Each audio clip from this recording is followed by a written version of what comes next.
There is a plant growing in your lawn right now that can stop bleeding in 60 seconds. A plant that was buried with Neanderthals 60,000 years ago in the mountains of Iraq. A plant named after a Greek warrior who used it to save his soldiers on the battlefields of Troy. And today, it is called a weed. They sell you chemicals to spray it. They publish bulletins on how to eradicate it. They have created an entire industry teaching you to poison it out of existence. This plant has been used as battlefield medicine for 3,000 years. It contains compounds that modern pharmaceuticals are still trying to replicate. It grows for free in every climate where humans live. And that is precisely why they had to make you forget it. This is the story of yarrow, the plant that healed warriors and terrifies a $10 billion industry. Welcome to Nature's Lost Vault. Before we open this vault, the best way to support this channel is by giving it a like, subscribing, and sharing these vaults with people who need to remember what we forgot. The archive opens in 1957. American anthropologist Ralph Solecki and his team were excavating Shanidar Cave in the Zagros mountains of northern Iraq. They were looking for bones. They found something that would rewrite the history of medicine. 10 Neanderthal skeletons, dating back 60,000 years. But it was not the bones that shocked the scientific community. It was the soil around them. One skeleton, known as Shanidar IV, was different. When palynologist Arlette Leroi-Gourhan analyzed the soil samples 8 years later in 1965, she found concentrated clumps of pollen. This was not pollen blown in by the wind. These flowers had been deliberately gathered and placed in the grave. She identified grape hyacinth, bachelor's button, groundsel. But the sample was dominated by one plant, yarrow. This was not decoration. This was a pharmacy. 60,000 years ago, before agriculture, before written language, before Homo sapiens had even fully conquered the globe, Neanderthals understood that this specific plant held power. While we are told modern medicine is only 200 years old, our ancestors were using yarrow as sophisticated medicine when they were still living in caves. The plant they chose is unmistakable. Feathery leaves, so finely divided they look like tiny ferns. White flowers bloom in flat-topped clusters. A smell that hits you instantly, sharp, herbaceous, like pine needles crushed between your fingers. Botanists call it Achillea millefolium, the 1,000 leaves, named for what happened next. The year is 1194 BC. The beaches of Troy.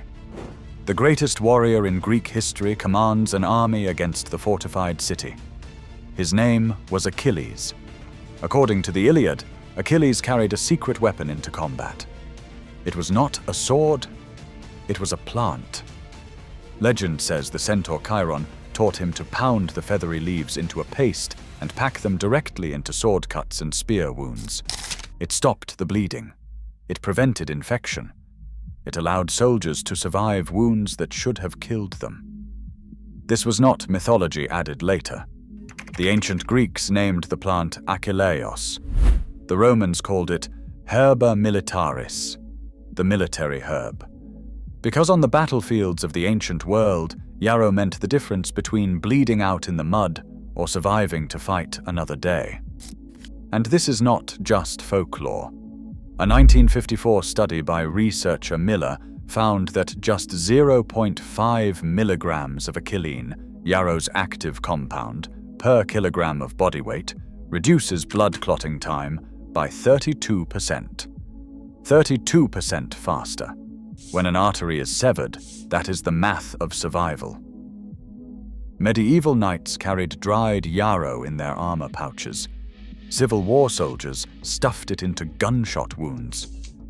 In World War I, when antiseptics ran out in the trenches, medics brewed yarrow tea to wash gangrenous wounds. From the Trojan War to the Great War, yarrow marched through 3,000 years of human history, and then, suddenly, it disappeared. But the story is not just about time. It is about geography. When European settlers arrived in North America, they found something that defied explanation. Indigenous peoples across the continent, separated from the Greeks by an ocean and 5,000 years, were using the same plant for identical purposes. The Navajo called it life medicine. They chewed it for toothaches and packed it into wounds. The Cherokee drank it to break fevers. The Pawnee used it for pain relief. The Ojibwe inhaled yarrow steam to treat migraines. The Zuni people took it a step further. Before fire-walking ceremonies, they chewed yarrow blossoms and swallowed the juice. The plant's compounds provided enough pain relief and reduced inflammation to allow them to walk across burning coals. Think about that. Neanderthals in Iraq, Greeks in Troy, the Navajo in Arizona. How did cultures separated by thousands of miles and thousands of years independently discover that medical application? Because yarrow actually works. Modern research has confirmed what the ancients knew instinctively. A 2024 study published in the Journal of Traditional and Complementary Medicine found that topical yarrow extract reduced bleeding time by 36% on surgical incisions, not paper cuts. Surgical incisions. The plant is a chemical powerhouse. It contains tannins that constrict blood vessels, physically closing the wound. It contains azulene, a compound that turns blue when distilled, which reduces inflammation and triggers tissue regeneration. It contains salicylic acid, the precursor to aspirin, for pain. And it contains flavonoids like apigenin that destroy bacteria. The essential oil of yarrow inhibits Staphylococcus aureus, E. coli, and Candida. These are the bacteria that cause MRSA and systemic infection. In wound healing studies, injuries treated with yarrow closed faster, developed healthier tissue, and showed less scarring than the control groups. A 2017 clinical trial found that it even helped heal surgical incisions after childbirth with significantly less pain. 60,000 years ago, Shanidar Cave did not have a microscope. He could not measure Achillea concentrations, but he knew. So if yarrow is this effective, if it stops bleeding, kills bacteria, and relieves pain, why is it not in every first aid kit in America? Why are we spraying it with poison instead of harvesting it? You simply have to follow the money. The turning point was 1897. A chemist at Bayer named Felix Hoffmann synthesized acetyl salicylic acid. We know it as aspirin. It was derived from natural salicylic acid found in plants like meadowsweet, willow, and yarrow. There was a problem with the plants. You cannot patent a leaf. You cannot patent a root. You can patent a synthetic extraction process. Aspirin became one of the most profitable drugs in human history. 40,000 tons are consumed annually. It is a $10 billion market. There is a hidden cost. Synthesized aspirin causes 16,000 deaths and 100,000 hospitalizations every year in the US alone, from gastrointestinal bleeding and ulcers. Yarrow contains salicylic acid naturally. It does not burn a hole in your stomach. Why? Because in nature, the chemical does not exist in isolation. In yarrow, the salicylic acid is bound in a matrix with tannins and flavonoids. The tannins protect the stomach lining while the acid treats the pain. Nature engineered a buffer system that pharmaceutical science ignored. When you isolate a compound, you strip away the safety mechanisms evolved over millions of years. Isolated compounds are patentable, profitable, controllable. Whole plants are not. So throughout the 20th century, as the pharmaceutical industry consolidated power, yarrow was systematically demoted. Medical schools stopped teaching it. doctors dismissed it as folklore. Yarrow went from Herba militaris, the savior of soldiers, to a noxious weed.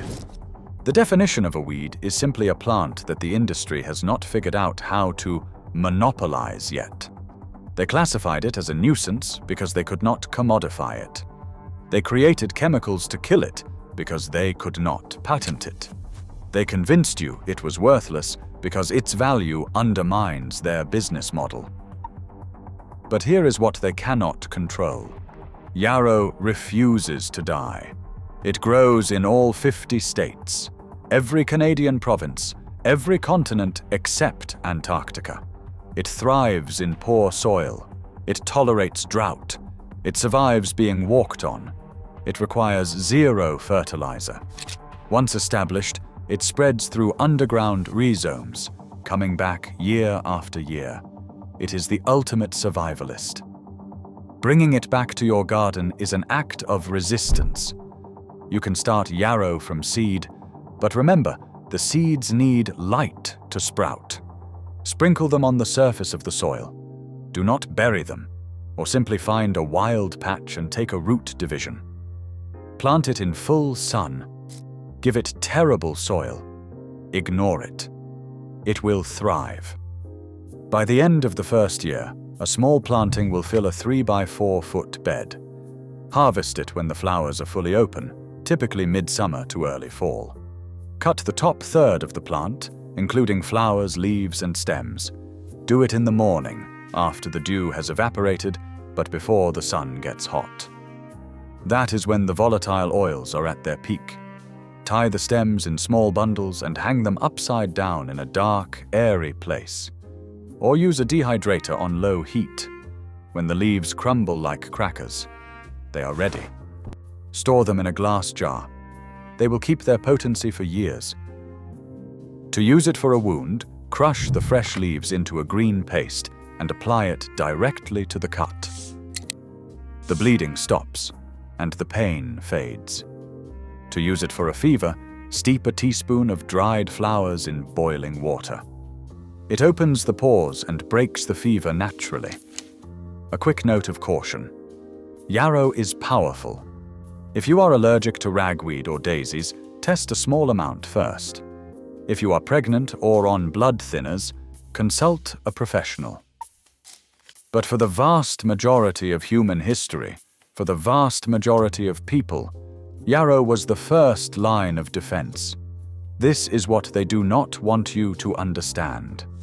Every empire in history has controlled its population through 3 things: food, medicine, and information. When you cannot grow your own food, you depend on the system. When you cannot heal your own wounds, you depend on the system.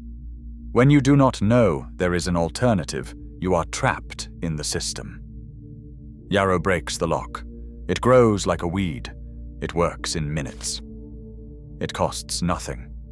It has been tested by 60,000 years of human use, a clinical trial vastly longer than any drug on the market today. The Neanderthal buried in that cave in Iraq knew something we have been taught to forget. He knew that the earth provides. He knew that health is not something you buy. It is something you grow. Yarrow proves it. Once you learn to identify those feathery leaves and flat white flowers, you will see them everywhere, in parks, along highways, in the cracks of the sidewalk, growing wild in the margins of the very system that tried to erase it. They buried the knowledge, but the plant survived, just like it has for 60,000 years. The white flowers are blooming right now. Each one contains more healing power than a bottle of pills manufactured in a sterile factory. Achilles knew it. The Navajo knew it. The Neanderthals knew it. And now, you know it. Plant the original. If this vault opened something for you, subscribe to Nature's Lost Vault. We are digging up the wisdom they tried to bury. The next vault opens soon.